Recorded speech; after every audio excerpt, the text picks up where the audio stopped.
Malum fiyatlar yüksek. Standart olarak şu anda giriş orta sınıf bir telefon bile artık 10.000 bandındayken, özellikle de bütçeyi çok yukarı çıkarmadan uzun ömürlü bir telefon istediğimizde özellikle de ikinci el iPhone'lar gayet mantıklı. Ama neden yenilenmiş değil de ikinci el derseniz, herkese merhaba dostlar, ben Ozan. Kanalda 2024'te kullanmak serimizde şu ana kadar pek çok iPhone'u inceledik ve tabii ki bu telefonlar eski olduğu için ya yenilenmiş ya da ikinci el olarak alabiliyoruz. Ve bu noktada iPhone XS ve önceki iPhone'larda yenilenmiş tarafta telefonlarda çok fazla değişen yan sanayi parçalar kullanılabiliyor. O yüzden ikinci el almak yenilenmiş cihaza göre çok daha mantıklı. Ben de ikinci elde hem uygun fiyatlı hem de temiz, tamir görmemiş bir iPhone'u nasıl alacağız bunu anlatacağım. Sizce Android ve iPad'ler için de böyle bir video gelsin mi? Gelsin diyorsanız videoyu beğenmeyi ve abone olup bildirimleri açmayı unutmayın. Destekleriniz önemli ve başından sonuna kadar atlamadan izlemenizi öneriyorum. Çünkü çok önemli noktalardan bahsedeceğim. Şimdi hemen ilk maddemize başlayalım. Kesinlikle ilk kontrol etmemiz gereken nokta cihazımızın herhangi bir iCloud kilidinin olup olmaması. Eğer telefonda bir iCloud kilidi varsa bu telefonu kesinlikle almamanız gerekiyor. iCloud kilidinden kastım yani tam olarak çıkılmamış bir iCloud hesabı varsa cihazda, bunun şifresi bilinmiyorsa yani bu cihazın iCloud kilidi var diyebiliriz. Çünkü bu durumda telefonumuzdaki en ufak bir uygulamayı indirmemiz dahi imkansız hale geliyor. Yani iCloud kilitli bir telefon alırsak telefonumuz neredeyse çöp oluyor diyebilirim. Kamerayı, aramayı, mesajlaşmayı vesaire kullanabiliyoruz ama onun haricinde çoğu uygulama kullanılmaz bir hale geliyor. Şimdi ikinci maddemize değinirsek, bu noktada telefonumuzun ekranından bahsedeceğim. Ekran bildiğiniz gibi telefonun en önemli parçalarından diyebilirim. Burada ilk olarak bakacağımız şey ekranda herhangi bir dokunmatik sorunun olup olmaması. Bunu anlamaya çalışmak için öncelikle denetim merkezi, bildirim merkezi gibi panellerin hızlı bir şekilde çalışıp çalışmadığına ve mesela bir oyun oynayarak da ekranın her noktasını test edebiliriz. Ama testleri en az 5 dakika boyunca yapmanızı öneririm. Direkt olarak 20-30 saniye ekrana bakıp geçmeyin derim. Çünkü bazı ekranlarda bir müddet stabil çalışabiliyor fakat sonrasında ekranın dokunmatiği özellikle bazı yerlerde de saçmalayabiliyor. Şayet ben iPhone SE 1. nesil modelinde üzerinde yan sanayi bir ekran olduğundan ortalama 5 dakika içinde ekran kendi kendine basmaya ve menüler arasında geçmeye başlıyordu. Bu durum ekranı kapatıp açınca geçiyordu fakat ara ara bu sorun yeniden baş gösterebiliyordu. Bu yüzden alacağınız telefonu en az 5 dakika, benim tavsiyem 10-15 dakika arasında telefonu kurcalayın. Ekranda gezinin, ondan sonra herhangi bir problem yoksa bu kez bakmamız gereken olay ekranın canlılığı ve parlaklık oranı.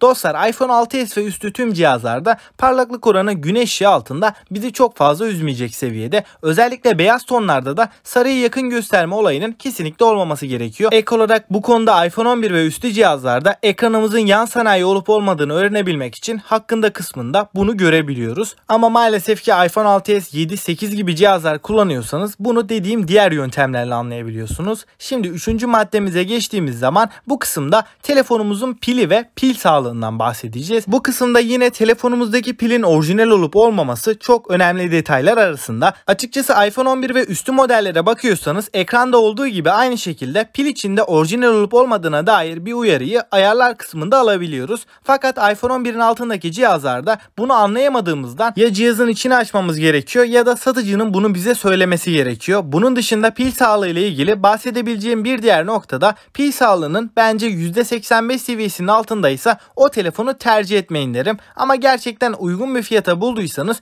pil değişim masrafını göz önünde bulundurarak yine bu cihazı alabilirsiniz. Özellikle pil sağlığı %80'lerin altına düştüğü zaman da sadece batarya yönünden değil performans açısından da iPhone'umuzda ciddi sorunlar olabiliyor. Yani artık iPhone'umuz yavaşlamaya, uygulamalar arasında geçerken donma kasma problemleri yapmaya başlayabilir ve sadece uygulamalar ve günlük kullanımda değil cihazımızın direkt olarak oyun performansını da düşürebileceğini belirteyim. Yani pil sağlığımız %80'lerin altındaysa özellikle de yüksek grafikli oyunlar oynadığımız zaman frame atlamaları, aşırı ısınmaya bağlı FPS düşüşleri yaşayabiliriz. Yani pil sağlığı telefonun kalbini etkileyen bir durum diyebilirim. Bunun yanında bataryaya değinmişken telefonun yanında verilecek olan şarj aletinde orijinal olup olmaması kesinlikle önemli. Çünkü bu kez de bataryamız orijinal olsa bile şarj aletimiz yan sanayi olduğu zaman bataryamıza uzun vadede zarar verebilir. Bu yüzden adaptörü de telefonun bataryasıyla birlikte dikkat etmemiz gereken noktalardan diyebilirim. Şimdi 4. maddemize gelirsek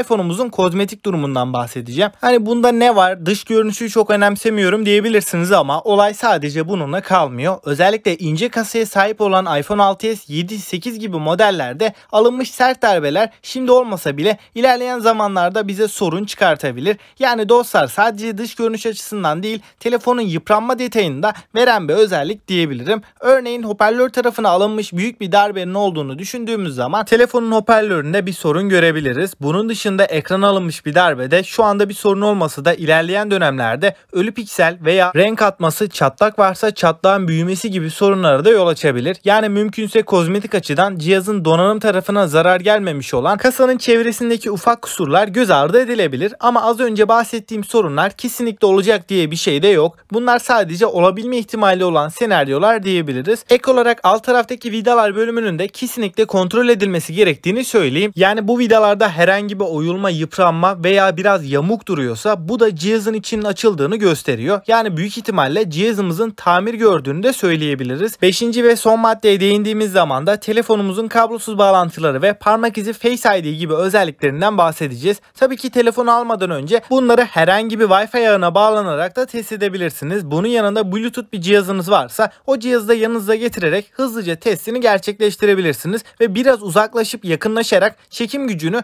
ve arada kopma oluyor mu bunları da test etmenizi öneririm. Bunun yanında şebeke bağlantısını da test etmek için bir arama yaparak sesin nasıl gittiğini ve karşı taraftan nasıl ses geldiğine bakarak mikrofon ve hoparlörümüzün durumunu da öğrenebiliriz. Son olarak güvenlik tarafında iPhone X'in öncesinde çıkan bir telefonsa Touch ID sensörünü, iPhone X 11, 12 gibi bir cihazsa Face ID'sini ayarlayıp hızlı bir şekilde test etmenizi öneririm. Dostlar, ikinci el bir iPhone alırken nelere dikkat etmek gerekiyorsa en önemli kısımlara değindim ve bu 5 maddeyi test ettiğiniz zaman ikinci el iPhone alırken kafanız çok daha rahat olacak. Haliyle aldıktan sonra da telefonda bir sorun yaşama ihtimaliniz bir o kadar azalacak ve bu serinin Android ve iPad'ler için devamı da size bağlı. Abone olup bildirimleri açmayı unutmayın. Ayrıca aklınıza takılan bir soru olursa mutlaka yorumlarda bekliyorum. Ben Ozan ve sonraki videoya kadar kendinize çok iyi bakın. Hoşçakalın.